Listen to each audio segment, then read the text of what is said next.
Shri TP. Sreenivasan, നിലവിൽ ഇപ്പോൾ വലിയ മിസൈൽ ആക്രമണങ്ങൾ നടന്നുകൊണ്ടിരിക്കുന്നു എന്നുള്ളതാണ് ഈ മുന്നറിയിപ്പിന് തൊട്ടു പിന്നാലെ തന്നെ നമ്മൾ തേടിയെത്തുന്ന വാർത്ത. എത്രത്തോളം ഗുരുതരമാകുന്നു സാഹചര്യം?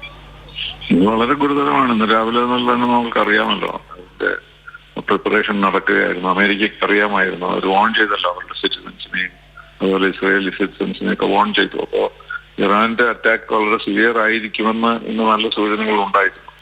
പക്ഷെ ഇതെല്ലാം നമ്മൾ നോക്കുന്നത് ഇതിന്റെ അടുത്ത സ്റ്റെപ്പ് എന്താണെന്നുള്ളതാണ്. അതുകൊണ്ടുണ്ടാകുന്ന ഡാമേജ് ഒക്കെ വളരെ കൂടുതലായിരിക്കും. പക്ഷെ അതിനേക്കാളും കൺസേൺ അമേരിക്ക ഇടപെടുമോ, അല്ലെങ്കിൽ ഇറാൻ ഇതിൽ കൂടുതൽ അവരുടെ വാർഫെയർ ഉപയോഗിക്കുമോ, ഇസ്രായേല് നിയന്ത്രണത്തോടു കൂടിയാണ് ആയിരിക്കുമോ ഇതിനോട്. എന്തായാലും ക്വയറ്റ് അൺപ്രസിഡന്റഡ് എന്നാണ് ഈ സിറ്റുവേഷനെ പറ്റി പറയുന്നത്. ഇങ്ങനൊരു അവസരം ഉണ്ടായിട്ടില്ല ഈ കാലഘട്ടത്തിൽ, ഈ അടുത്ത 21st സെഞ്ചുറിയിൽ ഇങ്ങനെ ഒരു സംഭവം ഉണ്ടായിട്ടില്ല എന്നുള്ള ഒരു ജഡ്ജ്മെന്റ് ആണ് എല്ലാവർക്കും ഉള്ളത്. ഒരു അൺപ്രസിഡന്റഡ് സിറ്റുവേഷനാണ്.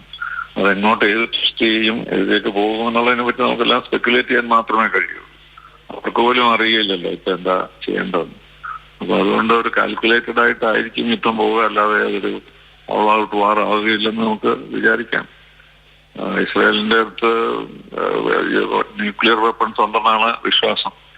അവരത് കൺഫേം ചെയ്യുന്നില്ലെങ്കിൽ പോലും. ഇറാനുള്ള കേപ്പബിലിറ്റി ഇപ്പോഴില്ല, പക്ഷെ അവർക്കും ഒരു എക്സ്പ്ലോസീവ് കേപ്പബിലിറ്റി ഉണ്ട്. അവർക്കിനി വീക്കായിട്ടുള്ള ചെറിയ ന്യൂക്ലിയർ വെപ്പൺസ് ഉണ്ടോ എന്ന് നമുക്കറിയില്ല.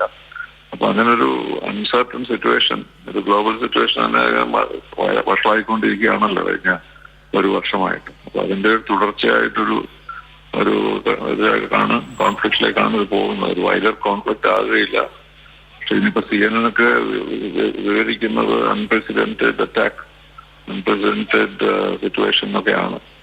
അപ്പൊ അതുകൊണ്ട് തീർച്ചയായിട്ടും നമ്മൾ അതിനെ ശ്രദ്ധിക്കണം. പക്ഷെ അതിൽ കൂടുതൽ നമുക്ക് ചെയ്യാൻ സാധ്യമല്ല.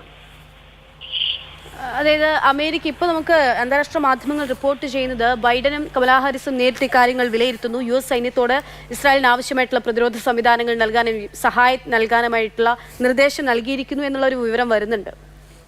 തീർച്ചയായിട്ടും എല്ലാവരും റിയാക്ട് ചെയ്യുമല്ലോ. അത് ഏത് തരത്തിൽ റിയാക്ഷൻ വരുന്നുള്ള അനുസരിച്ച് ഇപ്പൊ ഇസ്രായേൽ ഇന്റർസെപ്റ്റ് ചെയ്യാൻ തുടങ്ങിയിരിക്കുന്നു എന്നാണ് പറഞ്ഞത്. പിന്നെയും ഇപ്പോ 100 മിസൈൽ കഴിഞ്ഞു. പക്ഷെ ഇപ്പോൾ വരുന്ന മിസൈലുകളെ ഇസ്രായേൽ അതിനെ ഇന്റർസെപ്റ്റ് ചെയ്യുന്നു എന്നൊരു വാർത്തയും ഞാനിപ്പോ കാണുന്നുണ്ട്.